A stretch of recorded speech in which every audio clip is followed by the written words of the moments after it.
On April 12, 1945, in the forested outskirts of the Harz Mountains near the village of Hessen, a group of trembling, dirt-smeared German boys emerged from the shadows and raised their arms. They weren't soldiers, not really. Some wore mismatched uniforms, others clutched rusted rifles they barely knew how to fire. The distant thunder of American tanks had stopped. The shouting ceased. For a moment, there was only the wind rustling through the trees and the desperate rise and fall of young chests. These were Hitler youth, pressed into hopeless defense as the Third Reich crumbled. They expected death. They knew what happened to captured soldiers, but what met them was not execution, not gunfire, just silence. Then a command, firm but calm. "Hands where I can see them." The boys looked at one another, stunned. The Americans weren't pulling the trigger. They were taking prisoners, and that, for many of them, was unbearable kindness. They had been told a different story. In their training halls, under swastika banners and the watchful eyes of men who fed them propaganda like bread, these boys heard that capture meant torture, humiliation, agony. The enemy would show no mercy. They had memorized those words, swallowed them as scripture. A captured soldier, they were taught, was a failed soldier. Yet here they stood, barefoot or in mud-caked boots, 3 sizes too big, and the Americans didn't spit at them or strike them. Instead, a GI with a cigarette dangling from his mouth tossed a chocolate bar toward one of the smallest boys. The boy flinched. It landed in the dirt. He stared at it like it was a trap. No one moved for a long moment.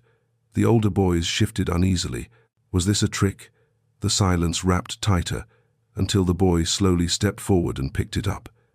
Nothing happened except the tears that began to fall without warning. His name was Jakob. He was 13.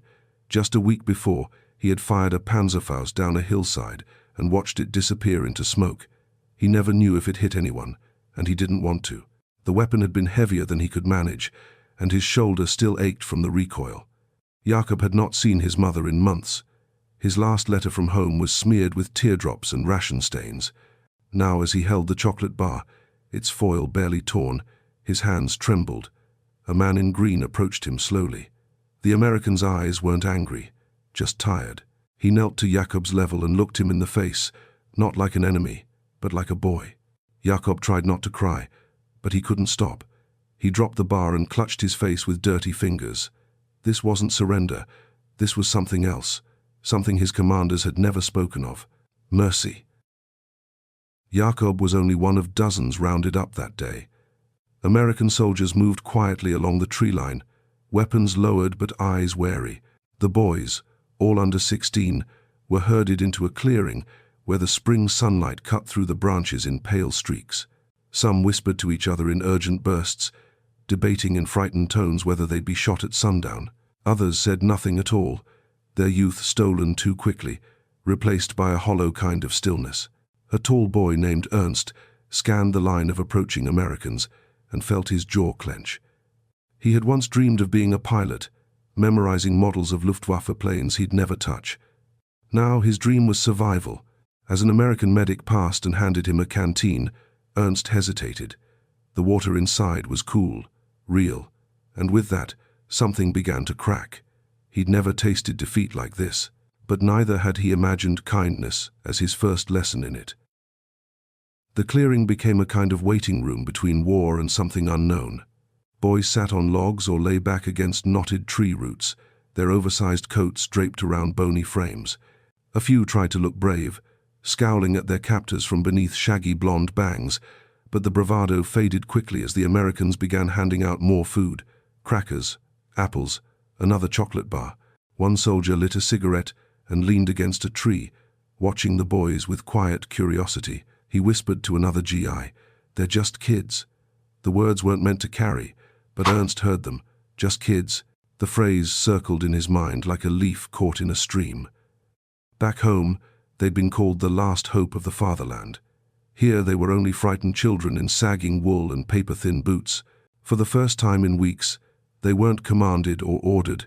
They were seen, and in that silent seeing, something quietly shattered inside them all. Hours passed without explanation. The boys weren't beaten, interrogated, or shackled, only watched. Some of them folded their arms across their knees and rested their heads, drifting into an uneasy sleep. Others remained awake, their eyes twitching at every crack of a twig. Jakob sat beside Ernst now, both of them too stunned for words. Around them the forest whispered like it always had, but the terror it carried yesterday was gone. In its place came a strange numbness. Then, just before dusk, a jeep arrived bearing an American officer. He stepped out briskly, surveyed the scene, and spoke in German. "You are no longer soldiers," he said evenly. "You're children, and you'll be treated as such." Not all the boys understood, but the men translated for them, and a ripple of disbelief moved through the clearing. Ernst blinked once, then again. It was over. Not the war, not entirely, but something that had defined their terror had ended and been replaced with the unbearable weight of survival. The officer's words did not erase the war from their bones, but they scraped open something raw, unspoken. Later that night, under the thin canopy of pale stars, the boys were escorted to a local farmhouse repurposed as a makeshift holding center. They slept on straw mattresses, some still clutching their rations like lifelines. Jakob woke in the middle of the night from a nightmare he couldn't recall, heart pounding, mistaking the silence for a prelude to violence. But it was just silence. Ernst lay nearby, murmuring fragments of a childhood song, something his sister used to hum before lights out. The irony hung thick. They'd prepared for martyrdom, trained to hate, told victory required their lives. And yet, defeat came in the form of warmth, in the soft thud of boots that didn't run toward them in rage, in the American who said goodnight in broken German, in the chocolate still clutched, half melted, in Jakob's sleep-curled fist. By morning, most of the boys had stopped expecting death. Not fully. The fear lingered like smoke under their skin, but it no longer defined them. Jakob awoke with the sensation he had done something wrong, something forbidden by simply still existing. Outside, the Americans moved quietly as they prepared transport trucks. A few of the boys peeked through the slats of the barn walls, expecting cages or chains. Instead, canvas-covered beds and wool blankets.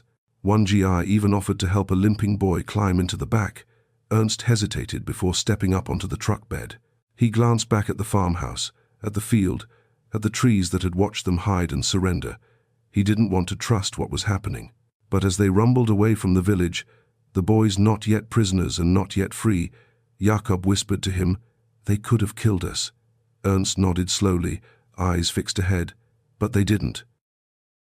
Just beyond the village, the trucks veered onto a gravel road, flanked by empty fields and low stone walls. The spring sun was rising now, casting a golden haze on the frostbitten grass, and catching on scattered shells of spent ammunition that told their own story. One boy spotted a scorched helmet, sitting alone near a ditch. He stared at it until the curve of the road hid it from view. In a quiet murmur, Jakob asked the GI beside him, "Will we go home?" The man didn't answer right away. He looked at the boy's face, the smudged cheeks and eyes too old for their age, and said softly, "Someday." The answer sat between them like a stone. No promises, just a possibility. As the trucks rolled deeper into Allied territory, the forest fell behind them and the war, for a brief impossible moment, felt miles away. But it would always ride with them, just beneath the skin. The convoy arrived at a holding camp on the outskirts of a captured town, a place where stone buildings wore fresh scars and windows opened like hollow eyes. Gun barrels jutted from sandbag nests, but the guards didn't raise their weapons as the boys disembarked. Instead, the young prisoners were ushered into a large hall where cots lined the walls and soup simmered somewhere out of sight. The air smelled of dust and boiled potatoes. Jakob kept his eyes low, his hand brushing Ernst's sleeve as they passed through the door. It felt like entering a different world, one where uniforms no longer made monsters of boys, and silence didn't signal doom. Inside, voices echoed soft, restrained, almost ordinary. A Red Cross nurse gave Jakob a blanket and asked his name. Not his rank, not his function, just his name. And something inside him, some rusted, rigid part, broke loose and slipped away, one fragile crease at a time. In the days that followed, the boys began to speak again. Not all at once, not loudly, but in fragments, as if unburdening themselves in pieces they could stand to part with. Jakob told a medic about his sister's freckles and how their mother used to sing while boiling soup scraped from rations. Ernst admitted he had lied when claiming he wanted to be a pilot. What he truly wanted was to write stories. The Americans listened. Sometimes they laughed, sometimes they only nodded. One soldier left his harmonica behind on a bench, and by nightfall, one of the younger boys had worked out the tune to a lullaby none of them had heard in years. That night, under threadbare blankets and unfamiliar ceilings, Jakob thought about the moment they'd surrendered, about the rifles that hadn't fired, about the chocolate bar. He thought, mercy was heavier than he'd ever imagined, and maybe, just maybe, it was strong enough to survive memory. But not all stories ended in quiet redemption. Among the boys was one named Willi, a wiry 14-year-old with coal-black eyes and a face carved by suspicion. He had been the most devoted in the platoon, a youth trained harder, shouted at louder, and promised more medals than most. In the days after their capture, Willi barely spoke. He sat apart during meals, refused seconds, and at night lay rigid on his cot, his back to the others. It wasn't defiance. It was grief, a gnawing guilt he couldn't name. On the third day, an American chaplain stopped beside him and offered a piece of bread with butter. Willi stared through him, tears forming not from fear but from fracture. He whispered only once, "They told me you were monsters." The chaplain, old enough to be his grandfather, only said, "I know." Then he left the bread on the pillow and walked away. Willi didn't eat it that night, but by morning, it was gone. Spring wore on as the war around them carved toward its inevitable end. In May, word of the German surrender crackled over radios and rippled through the camp like thunder before a storm. Some boys cheered, not for victory, but for the chance to stop running. Others looked down at their hands, unsure what peace meant if they no longer had families to return to. Jakob stood near the fence that morning, fingers wrapped around the wire, staring toward the horizon. The war hadn't ended in the way he had imagined. It would not in flames or last stands, but in food rations and unshed tears. Ernst joined him, silent. Beyond them, a flag fluttered, not a swastika, but stars and stripes, rising against a sky free of smoke. Neither boy spoke. There were no more orders, no more targets, only memory. And in that quiet space between past and future, they remained haunted not by what they had done, but by how they had been spared. Weeks later, Jakob sat on the back steps of the admin building, now allowed to roam within the camp fencing. He watched the way the wind lifted dust and scattered rust-colored leaves across the gravel. He no longer flinched at footsteps or loud voices, but inside, something still trembled.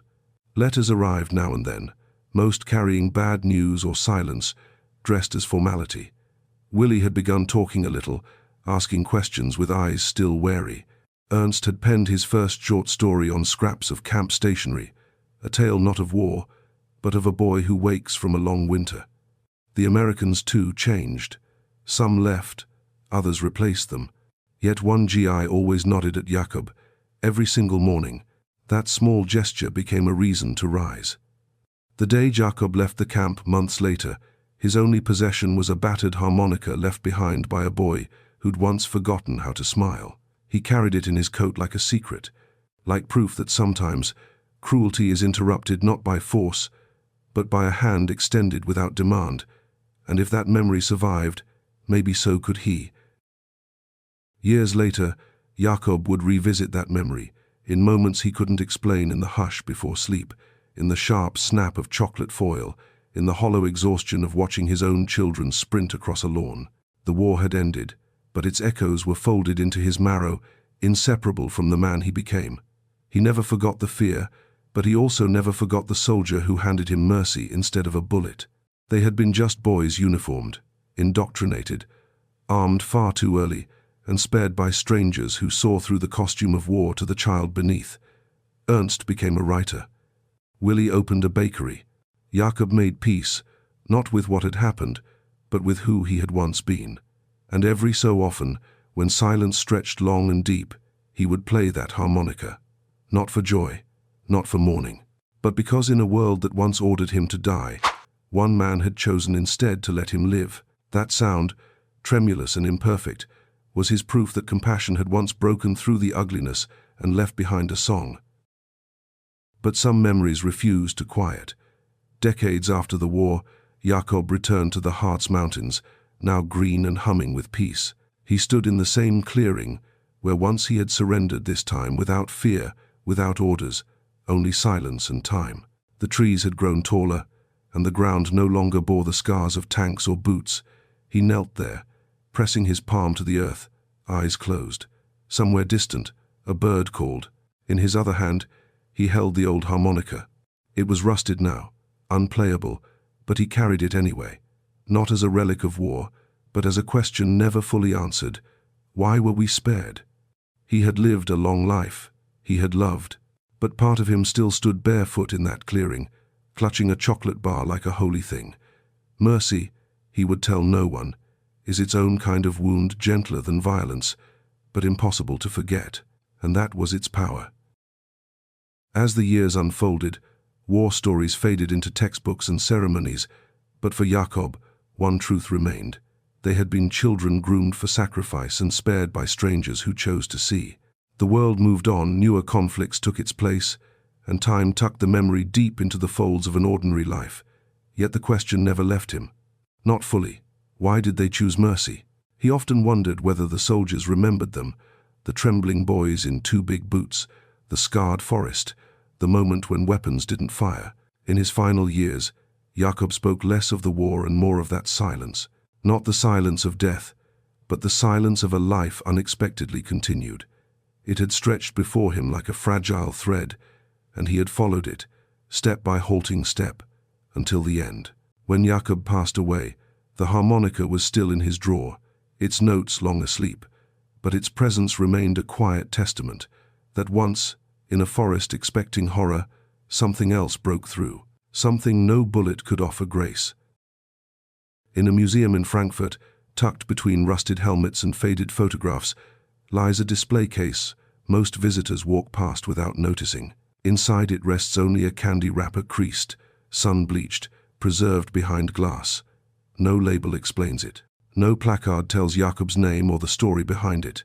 But for those who know, it holds more truth than any medal. In that square of foil lies the echo of a choice, a soldier who extended compassion when cruelty was expected, a boy who tasted mercy and carried it across decades. The wrapper is silent, yet speaks of a moment when history chose not to repeat itself. It reminds us that war may forge monsters, but it also reveals men who resist. And in that sliver of refusal, in that withheld bullet, that offered chocolate, that simple act of seeing a child instead of a soldier, humanity endured, sometimes barely, sometimes quietly, but always enough to leave behind a whisper in history's long, dark hallways. We were just kids, and someone chose to let us live. Outside the museum, the city bustles, unaware. Children laugh, tourists snap photographs, voices rise and fall in 100 different dialects. Yet behind that glass, time holds still. The wrapper doesn't shout. It doesn't need to. It waits. It waits for someone to feel the weight it carries, a quiet gravity that history rarely grants to the fragile or forgotten. Jakob's story lives not in the wrapper, nor in his name etched on any monument, but in every moment when cruelty could win and doesn't. That choice, the one the Americans made in a forest, clearing with trembling children under a conquered sky, ripples onward, in classrooms, in lullabies, in hands that reach instead of strike. Wars end, but the moments of grace inside them outlast gunfire. They echo, quiet and enduring, across generations. And if you're lucky, on the right kind of day, in the right kind of silence, you just might hear it, not the sound of battle but a boy, spared. Somewhere in Oklahoma, a silver-haired man once paused during a school lecture and reached into his pocket. Jakob's son had asked him why Grandpa never talked about the war. The man smiled, bittersweet, and answered without words, pulling out an old harmonica, its edges dulled by time. Holding it beneath the fluorescent lights, he played a soft note, one high, trembling tone. The children grew quiet. Outside, a lawnmower buzzed. But in that classroom, history wasn't in textbooks. It was breath, it was memory, it was mercy carried in a pocket. Jakob had passed, but his silence had not been empty. It had held within it the loudest truth, that kindness has a longer reach than cruelty when given freely, without demand. Somewhere, nestled in the ordinary hum of peace, his story lingers, in the metal of an old instrument, in the crinkle of a foil wrapper, in the quiet truth passed from hands that once shook and then offered hope instead. In Jakob's village, long after the war had faded into pictures on walls and memories too complex to retell, children still ran through the fields he had once crossed in fear. They raced through the same tall grass, their laughter unburdened by history, their futures intact. One autumn morning, as church bells chimed across the valley and leaves danced underfoot, Jakob's grandson wandered into the attic and found a box marked only with a date, April 12th, 1945. Inside were letters browned by time, a photograph of wide-eyed boys in patched uniforms, and a single, flattened chocolate wrapper folded like a keepsake. His mother stood beside him, silent, tracing the edges with her thumb. She didn't explain. She didn't need to. And in that quiet, dust-speckled room, the boy felt something both heavy and bright, a story not of war, but of how it ended, not with vengeance, but with restraint, a story that told him more than any anthem ever could. And so it ends, not with a battle cry, but with the crinkle of foil and the breath of a boy who learned to live. The history books won't speak of Jakob by name. They won't list Ernst's stories, or note the quiet grief that softened Willi's gaze. But in that forest clearing, on that cold April morning, something rare passed between enemies' recognition. In that moment, uniforms faded, ideologies collapsed, and humanity stood exposed, flawed and trembling, but still capable of grace. That grace did not undo the war, nor did it cleanse its cruelty, but it made survival bearable, it made memory gentler, and in places the world forgets, where echoes walk the quiet earth, a boy's life spared blooms endlessly in the silence.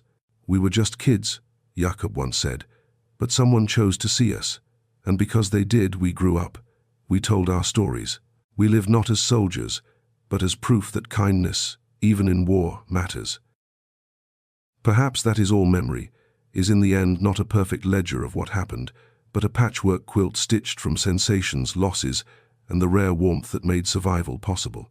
Jakob's story, like so many others, was swallowed by time, yet in its echoes lies a lesson too often overlooked, that mercy, offered to the most undeserving or unexpected, carries weight beyond comprehension. It can outlast bullets, outlast borders, outlast the war itself, and it doesn't require statues or salutes, only remembrance. A boy given a bar of chocolate instead of a bullet, a soldier who chose restraint instead of revenge. These are not grand victories, they are quiet revolutions. In a world still so quick to divide and dehumanize, their story waits not in textbooks, but in the spaces where decency risks making itself known. If anything from that grey April morning still breathes, it is this: kindness resists forgetting, and sometimes it is enough to change everything. So the forest clearing fades, not into legend, but into something quieter, a shared breath between past and present, sorrow and grace. Jakob never asked to be remembered, yet in every child who plays without fear, in every stranger shown mercy instead of suspicion, his story endures. It teaches without banners, comforts without answers. We were just kids, he had whispered, not as an excuse, but as a truth too fragile to carry alone. And now, perhaps, we carry it for him, in the creases of time, in the gentle defiance of compassion, in the silence where he once waited to die and instead began to live. That choice, the one made in a forest where cruelty was expected, remains, not as legend, but as a reminder. Even amid ruin, one act of humanity can echo forever. Let the world forget the numbers, but let it remember this: there was a boy, he was spared, and because of that, he lived to remember for us all. The sound of birdsong scattered over the fields as Jakob's great-granddaughter, barely 7, skipped along a worn trail behind her mother, oblivious to the gravity hidden in the landscape. They had come to Hessen, seeking roots without fully knowing what they would find. In her small hand, the child held a harmonica, not the original, but one gifted to her by her father, who still remembered a song hummed by a man who seldom spoke. They reached the clearing where generations ago, fear had once stolen breath from boys with rifles they didn't understand. The mother knelt and brushed her fingers across the grass, now thick and serene, and shared only a few words. He was spared here. The girl didn't ask by whom or why. Instead, she raised the harmonica and blew one uncertain note. It quivered in the autumn air, not sad, not triumphant, just real, and perhaps that was enough. A memory made music. Grace passed on. Far above the clearing, clouds moved slowly across a pale October sky, as if reluctant to let go. The child and her mother walked back toward the village, the single soft note from the harmonica still echoing somewhere behind them. The trail wound between trees that no longer bore witness, yet still remembered.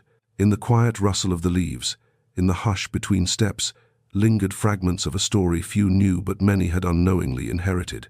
Jakob's mercy, extended by a stranger's hand in a forgotten war, now threaded its way through time, through generations, through the small, unassuming choices that shape who we become, not with monuments or medals, but in the quiet act of teaching kindness where cruelty once ruled. And as the wind lifted again, carrying with it the scent of moss and memory, the harmonica's tone seemed to settle into the very earth, a final whisper that said simply, "We were seen, and therefore we lived." And in that whisper, the past finds its place, not as a burden, but as a gift fragile, painful, necessary. The forest in Hessen no longer remembers the names of the boys who stood beneath its branches that long ago morning, but it remembers their choosing to live, to feel, to carry forward, even while carrying grief. Jakob's great-granddaughter, now holding her father's hand as they emerge from the tree line, doesn't know the panic once trapped in this soil, but she feels something when she turns and looks back. Not fear, but recognition, as if, even at 7, some quiet thread of her blood remembers. There's no plaque here, no tourist marker, just earth, sky, and wind. But in their silence lives everything that must be remembered. A boy was spared, a future was born, and because mercy was once given freely, without demand or reward, the world still benefits from its quiet miracle, a life passed on. Somewhere, far from battlefields and bunkers, in the hush of a modern world that barely remembers the agony that once split it in two, Jakob's story drifts like pollen in spring, invisible, yet still present. It exists in moments no history book will archive. In the soft grasp of a child's hand around a harmonica, in the glance exchanged between former enemies who know better than most what peace costs. There is no grand finale, no closing chapter with applause, just a truth, quietly enduring. That mercy, though easily overlooked, is defiant in its softness, and sometimes its weight is what keeps stories like Jakob's from disappearing altogether. He was spared not just from death, but from the erasure of compassion in a time of cruelty. And because he was seen, others may learn to see. The soil of Hessen holds no monuments, but in its silence, it cradles something greater, the memory of a boy who lived, and the echo of the choice that allowed him to. And so, the story comes to rest, not with fanfare, but with silence well-earned. Jakob's life, spared in a forest where none expected mercy, became the quiet thread weaving through generations that never knew his terror, but inherited its lesson. His great-granddaughter's uncertain note, the harmonica's soft hum, the chocolate wrapper preserved like scripture, these were not remnants of war, but monuments to its interruption. The faces of those boys, once gripped by fear, now exist only in fading photographs and memories held close. Yet in every act of unexpected kindness, their story flickers to life once more. Mercy does not erase the scars, but it rewrites the ending. It reminds us that history is not only what is done, but what is prevented, who is spared. Jakob was just a boy, but he was given grace, and in that moment, Germany's shattered future caught its breath, held it tenderly, and chose, quietly, to begin again. No song lasts forever, but some notes ring on longer than others, suspended not in sound but in memory. The story of Jakob and the children spared in the Harz is not just history, it is testimony, a reminder that mercy, when wielded in the face of fear, becomes something else entirely. It becomes legacy. In a world that continues to fracture along old lines dressed in new language, their survival speaks. It doesn't cry out for vengeance, nor drown in sorrow. It simply asks us to remember what was possible that day, that mercy was chosen, and life was given space to begin again. And within that space, something grew. Stories, families, music, laughter, a quiet defiance of war's finality. So if you ever hold something ordinary, a foil wrapper, a harmonica, a child's trusting hand, know this: history hides in small things, and sometimes it is there, in those quiet relics, that we learn how to begin again. In some faraway future, long after all who lived through that war are gone, someone will open a drawer, a box, a book, and find the harmonica, or the wrapper, or just a name scribbled on aged paper, and they will pause, not because of the artifacts themselves, but because something in them will feel familiar, a note that lingers, a story never told in full, but felt all the same. And in that pause, that single beat of breath between history and heart, Jakob will live again, as a boy once spared, as a man who remembered, as proof that when cruelty was expected, kindness was chosen instead. This is not the story of nations, generals, or victories. It is the story of a child, a chance, a mercy without reason. And if we remember that softly, faithfully, then what happened in that forest was never lost. It was planted, and it still grows. Across generations, beneath layers of noise and forgetting, the seed of that moment still flourishes quietly. In a world flooded with new wars and fresh wounds, the question whispered once by a trembling boy in a German forest lingers: why were we spared? The answer cannot be measured in strategy or statistics, only in the heartbeat of those who chose not to kill when they could. That fleeting pause, that withheld shot, became a ripple through time. Because of it, a boy lived, a family grew, a future unfolded. Jakob's harmonica may no longer play, but its silence is full, not empty. It speaks in places where horror once ruled, reminding those willing to listen that mercy is not weakness, but resistance, defiant, enduring, and essential. And as long as someone, somewhere, chooses compassion over cruelty, Jakob's story continues not as history, but as hope. The trail home was quiet. No monument marked their return, no trumpet called out to honor what had been endured. And yet, in the heart of Jakob's great-granddaughter, a seed had been planted, one not grown from dates or names, but from the weight of a crinkled wrapper, from the breath of a note played in innocence. She would never see war, but the war would shape how she saw. Through whispered stories, through silences held at dinner tables too long, through the gentle reverence her father gave to simple kindness. This was the legacy Jakob left, not of victories or medals, but of restraint, of choices made in quiet. In a world forever testing the boundaries of cruelty and grace, Jakob's story moves like wind in the tall grass, unseen but felt, whispered but lasting.